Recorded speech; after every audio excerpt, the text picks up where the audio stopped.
श्री हरि शरणम, श्री हरि शरणम। आप सभी को चैत्र मास के शुक्ल पक्ष की कामदा एकादशी तिथि की हार्दिक शुभकामनाएं, मंगल कामनाएं। ब्रह्म हत्या आदि पापों तथा पिशाचत्व आदि दोषों का नाश करने वाली है यह कामदा एकादशी। हिंदू नववर्ष की पहली एकादशी है यह कामदा एकादशी। इस साल कामदा एकादशी की तिथि को लेकर पुनः संशय की स्थिति बनी हुई है। आइए जानते हैं व्रत का दिन कौन सा रहेगा उत्तम और मुहूर्त। कामदा एकादशी का व्रत 1 अप्रैल और 2 अप्रैल दोनों ही दिन रखा जाएगा। पंचांग के अनुसार चैत्र शुक्ल एकादशी तिथि 1 अप्रैल 2023 को प्रातः 1:58 पर शुरू होगी और अगले दिन 2 अप्रैल 2023 को सुबह 4:19 पर समाप्त होगी। शास्त्रों के अनुसार जब एकादशी व्रत लगातार 2 दिनों के लिए हो तो समार्थ संप्रदाय गृहस्थ जीवन वालों को पहले दिन एकादशी व्रत करना चाहिए, वहीं संत साधुओं और वैष्णव संप्रदाय के लोग दूसरे दिन एकादशी व्रत रखते हैं। ऐसी स्थिति में 1 अप्रैल दिन शनिवार 2023 को भी यह व्रत रखा जाएगा और 2 अप्रैल 2023 को भी यह व्रत रखा जाएगा। कामदा एकादशी व्रत का पारणा। कामदा एकादशी जो 1 अप्रैल 2023 दिन शनिवार को गृहस्थ जीवन यापन करने वाले व्रत यह रखेंगे। इस दिन व्रत रखने वाले 2 अप्रैल 2023 को दोपहर 1:40 से शाम 4:10 तक व्रत का पारणा कर सकते हैं। और कामदा एकादशी 2 अप्रैल 2023 वैष्णव संप्रदाय साधु एवं संत व्रत रखेंगे। यह एकादशी का व्रत का पारणा 3 अप्रैल 2023 दिन रविवार को व्रत का पारणा का समय रहेगा सुबह 6:09 से सुबह 9:24 तक। आइए जानते हैं एकादशी व्रत की महिमा और कामदा एकादशी व्रत की कथा। आइए श्रवण करते हैं कामदा एकादशी व्रत की महिमा और कथा। युधिष्ठिर जी ने पूछा, वासुदेव आपको नमस्कार है, कृपया आप यह बताइए कि चैत्र शुक्ल पक्ष में किस नाम की एकादशी होती है। भगवान श्री कृष्ण बोले, राजन एकाग्रचित होकर यह पुरातन कथा सुनो जिसे वशिष्ठ जी ने राजा दिलीप के पूछने पर कहा था। दिलीप ने पूछा, भगवान मैं एक बात सुनना चाहता हूँ, चैत्र मास के शुक्ल पक्ष में किस नाम की एकादशी होती है। वशिष्ठ जी बोले, राजन चैत्र शुक्ल पक्ष में कामदा नाम की एकादशी होती है। वह परम पुण्यमयी है। पाप रूपी ईंधन के लिए तो वह दावानल ही है। प्राचीन काल की बात है, नागपुर नाम का एक सुंदर नगर था जहाँ सोने के महल बने हुए थे। उस नगर में पुंडरीक आदि महाभयंकर नाग निवास करते थे। पुंडरीक नाम का नाग उन दिनों वहाँ राज्य करता था। गंधर्व, किन्नर और अप्सराएं भी उस नगरी का सेवन करती थी। वहाँ एक श्रेष्ठ अप्सरा थी जिसका नाम ललिता था। उसके साथ ललित नाम वाला गंधर्व भी था। वे दोनों पति पत्नी के रूप में रहते थे। दोनों ही परस्पर काम से पीड़ित रहा करते थे। ललिता के हृदय में सदा पति की ही मूर्ति बसी रहती थी और ललित के हृदय में सुंदरी ललिता का नित्य निवास था। एक दिन की बात है, नागराज पुंडरीक राजसभा में बैठकर मनोरंजन कर रहा था। उस समय ललित का गान हो रहा था, किंतु उसके साथ उसकी प्यारी ललिता नहीं थी।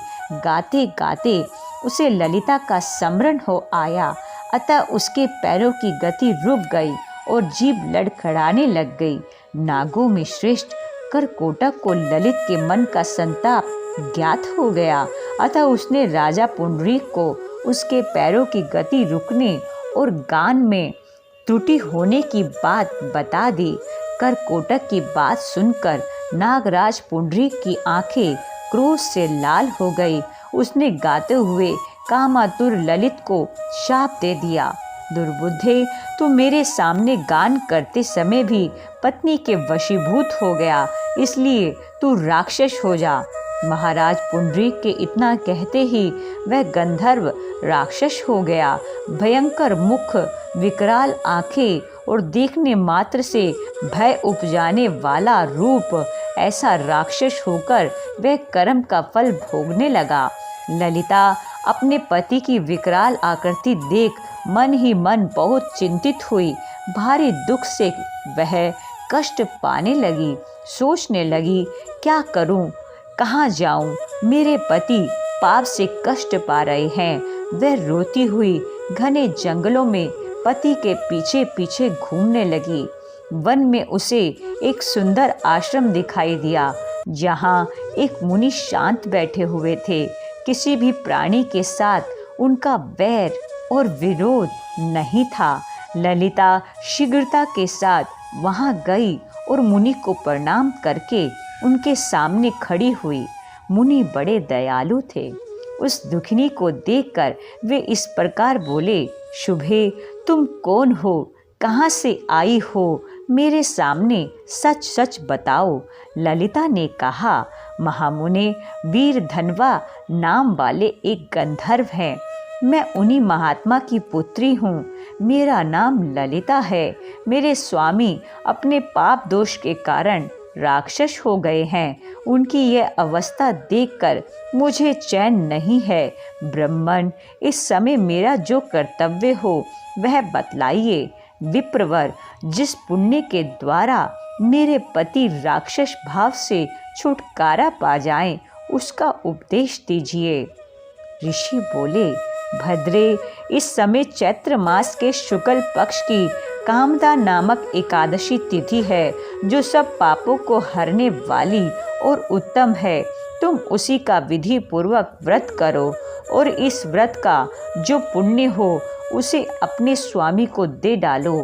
पुण्य देने पर क्षण भर में ही उसके शाप का दोष दूर हो जाएगा। राजन, मुनि का यह वचन सुनकर ललिता को बड़ा हर्ष हुआ।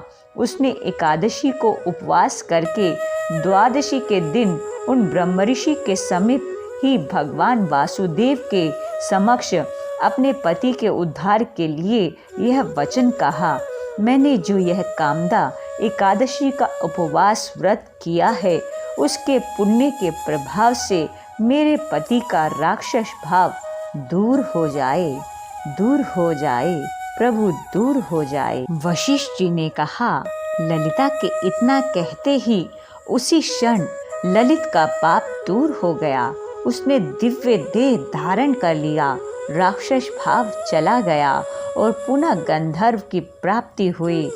हे नृपश्रेष्ठ, वे दोनों पति पत्नी कामदा के प्रभाव से पहले की अपेक्षा भी अधिक सुंदर रूप धारण करके विमान पर आरूढ़ होकर अत्यंत शोभा पाने लगे। यह जानकर इस एकादशी के व्रत का यत्न पूर्वक पालन अवश्य करना चाहिए। मैंने लोगों के हित के लिए तुम्हारे सामने इस व्रत का वर्णन किया है। कामदा एकादशी ब्रह्म हत्या आदि पापों तथा पिशाचत्व आदि दोषों का नाश करने वाली है। राजन, इसके पढ़ने और सुनने से वाजपेयी यज्ञ का फल मिलता है। ओम नमो भगवते वासुदेवाय। ओम नमो भगवते वासुदेवाय। अनंताय नमः, अच्युताय नमः, गोविंदाय नमः, गोपालाय नमः, श्री कृष्णाय नमः, ॐ महतेजाय नमः। सुन्दराय नमः। वासुदेवाय नमः। ॐ नमो भगवते वासुदेवाय। ॐ नमो भगवते वासुदेवाय। हरे कृष्णा कृष्ण कृष्ण हरे हरे, हरे राम राम राम हरे हरे, हरे हरे, हरे हरे। हम सभी को एकादशी व्रत भी प्रयत्नपूर्वक और निष्ठापूर्वक, विश्वास और श्रद्धा के साथ अवश्य करना चाहिए और प्रभु के श्री चरणों में भक्ति और प्रीति ही सतत हम प्रभु से यही मांगे। इस व्रत के प्रभाव से हे प्रभु हमारे हृदय में भी आपके नाम की भक्ति बढ़े, आपके चरणों में प्रीति बढ़े।